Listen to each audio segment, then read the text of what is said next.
Lewis Wall. Thank you, Mr Chair.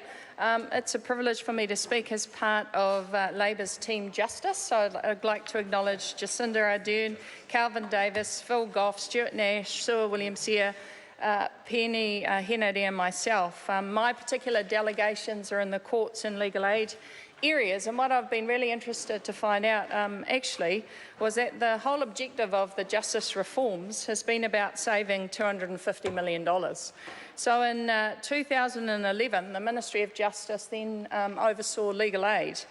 I'd like to acknowledge my colleague, the Honourable Phil Goff, because in 2005, when he was the Minister of Justice, what Labor did was actually expand eligibility for legal aid, because we wanted to ensure that low-income working families had access to this money as well. When National came in, they saw it as a liability, a $173 million liability. So the first thing they did was change the eligibility criteria.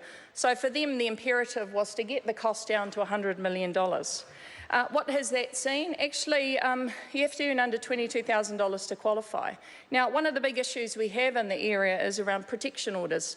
So if you're a woman who needs a protection order, you don't automatically get eligibility to apply for legal aid to get a protection order. And the Minister's response to that, women actually can do it themselves. But if you go on the Ministry of Justice website, they actually say you should engage with a lawyer. It's a legal process.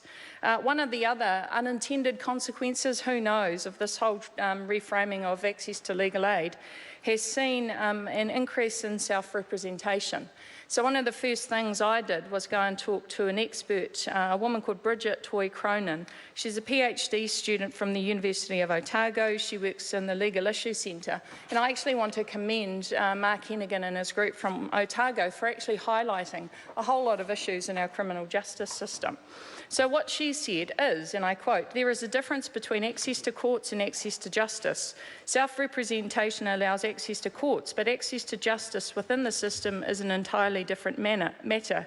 It is one thing to get in the door and another having the ability to get the necessary resources or advice to understand the legal system." This was reinforced by President Chris Moore of the New Zealand Law Society, who actually said this phenomenon had happened because of an inability of people to get legal aid.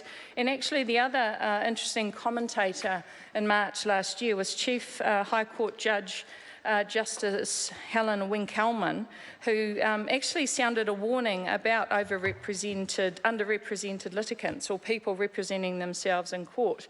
And she actually said that this posed a serious challenge to the civil justice system, makes it less efficient, and from some of my meetings with judges and other people engaged in this sector, I think the reforms have been a complete debacle. Yesterday I was with Judge Harvey. He's got a particular passion around access to justice through IT. I think there's merit in some of his proposed reforms, and actually if I look at the reforms that have been incredibly successful in the justice system, they've actually come around because judges who know the system intimately have proposed some of the reforms that are working. One of such is the Alcohol and Other Drug Treatment Court that Justice, I'm just trying to remember her name, from West Auckland, Justice Tremewan has championed.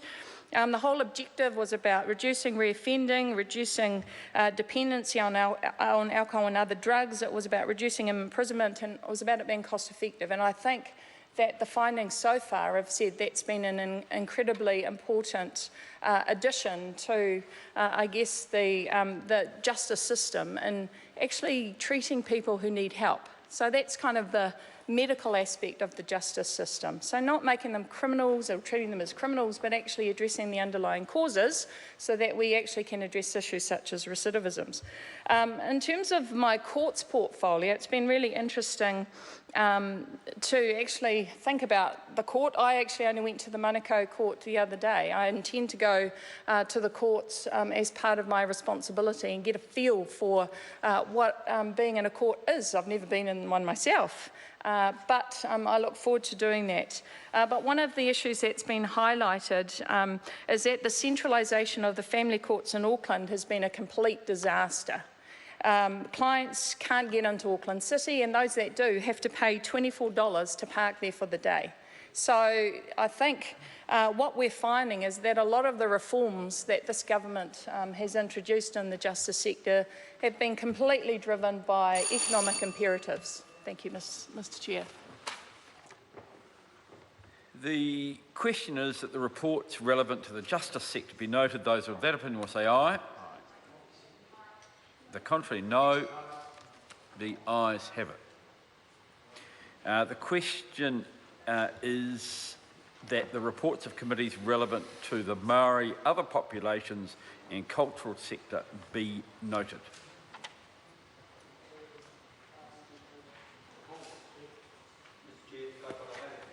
Nook Karaka.